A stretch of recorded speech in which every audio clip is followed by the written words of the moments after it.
Bill, you might say that you're going to be in Ottawa. Yes, I'm going, if it doesn't snow too much, Right. I'm going to Ottawa to have lunch with a bacteriologist, a professor tomorrow at noon, and I'm speaking to a local group called the HEAL, H-E-A-L, Human Ecology Action League. I don't know whether they're in the telephone, but I'm talking to a public group tomorrow night, and I'm not sure the exact time or place. But I think I'm staying at, shall I say where I'm staying? You better not. You better not. They won't thank you for it. But anyway, the HEAL group, H-E-A-L, will be able to, if you can contact them. Okay, you've got a section in this book directed to doctors, too. Yes, right. So it's not a bad idea. Take it along with you. And by the way, the foreword is written by a board-certified internist on the faculty of Georgetown in Washington, and I'm paraphrasing. He said, it's time for all doctors to look at this relationship between yeast and human illness, and the literature is well documented if you know where to look. But you know, there's so much literature now, there's a little here, a little there, that doctors have a hard time keeping up with all of it. I certainly do. Just want to ensure our viewers that we're not talking about something that's trendy here. We're talking about something that's real. I mean, you have people coming into you who have had these conditions for years and years and years, and are just now coming to a realization that maybe it's... And it's so amazing to be able to say to them that, well, maybe it's your diet. I mean, there are people who will come in, for example, and be drinking 10 cups of coffee with sugar every day. The coffee may be causing them to have heart palpitations or anxiety attacks. The sugar may be causing a blood sugar imbalance. And it sometimes is very frustrating for me to have somebody wait 10 years for them to be told to stay off coffee. So that's why, again, I appreciate being able to say this, you know, to a larger audience, to just tell people, you've got to stop doing the things you've been doing. Before we leave tonight, I'm going to ask you what you had for breakfast today, what you had for lunch, and if you had time for dinner. So think about that. You're going to be on the hot spot here. Yes, you're on the air. Where are you calling from, please? Toronto. Go ahead. Hello. Hello. I have a cousin who lost her sight, and she was diagnosed as having a yeast infection behind her eyes, and I wondered if it could be explained how this could happen. Yeast infection behind her eyes. Well, there are different fungi of families other than Candida that can cause problems. Histoplasmosis, coccidiomycosis, and many other things, and I think it must have been one of the more pathogenic things in Canada. That is not one of the things that we associate with the syndrome we're talking about today. But blurred vision is part of it, isn't it, Carolyn? Blurred vision in that yeast and allergies can retain fluid. Fluid retention then can increase water pressure in the eyeball and lead to blurred vision.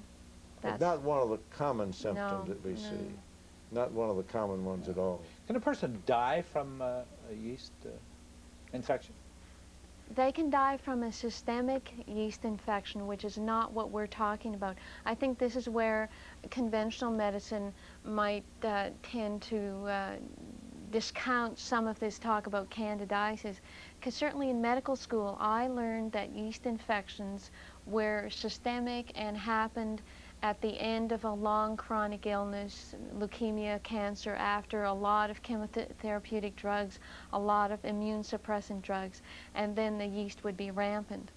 And again, we're not talking about that. Harry, I like to think about this yeast in a way as like a buzzard that jumps on somebody who is dying or dead. And the people who've had heart transplants, or the people with AIDS, or people who've had all sorts of things, as Carolyn said, this yeast may leave the membranes and invade the body. But what we're talking about are the people who have just a yeast growing on the membranes, putting out a toxin or having an allergic reaction. And the toxins are causing the symptom, not the yeast invading the body.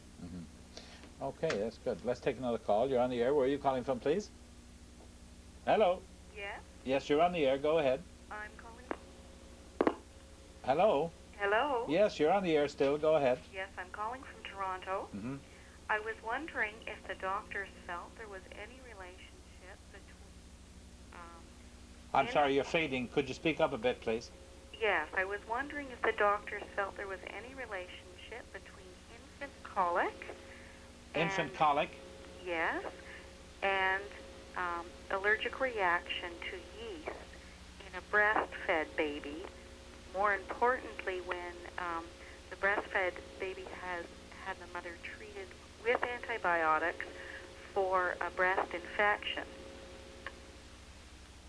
Yes, we didn't quite hear all, but to take the first one I did hear. One of the things that this yeast does is when it reacts with sugar, it produces gas.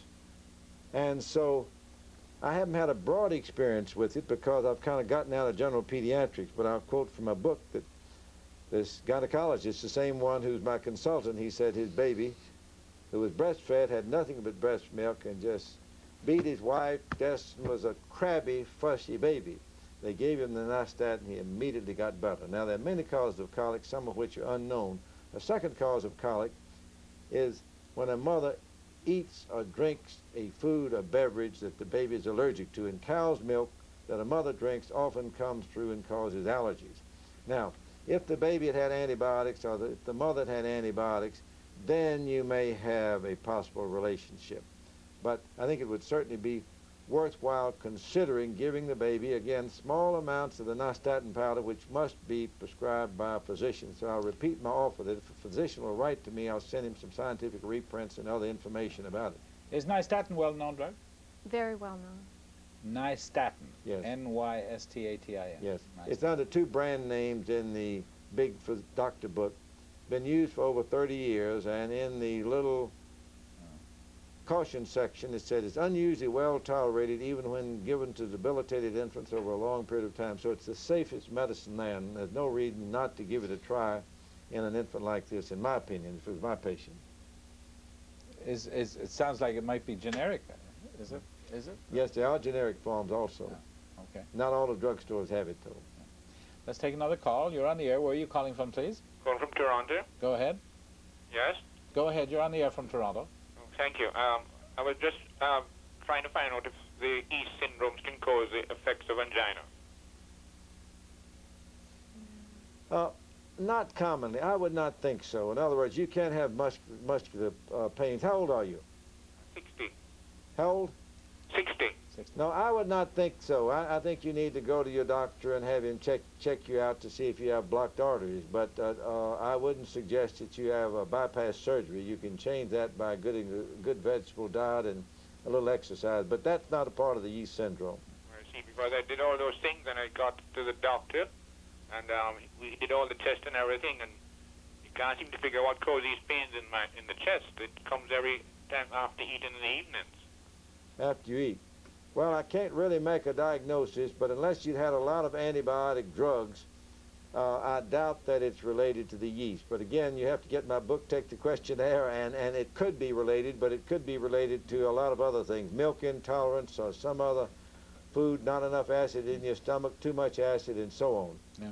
That's the interesting thing, that any one of the symptoms could be related, as most symptoms could be related to other things. I mean, you have a pain in your right lower stomach. It could be your appendix need to come out. It could also be a bit of gas or a bit of... Even muscle aches and pains and... Sure. And the only thing is, we take all the symptoms together. Then you start narrowing the situation down, and then you focus in eventually on... Harry, speaking about all the symptoms together, somebody kind of teased me. They said, you sound like a pitchman on the back of a wagon in 1910 selling snake oil. That you've got something good for everything. And all of these symptoms can be due to other things, and it's important for a person who has a lot of symptoms to have a checkup and make sure they do not have an other treatable organic disease. But if various tests by different physicians do not show the cause, that before labeling a patient as a hypochondriac or a neurotic, if they have the history, then the yeast relationship should be considered. Let's take another call. You're on the air. Where are you calling from, please? Hello.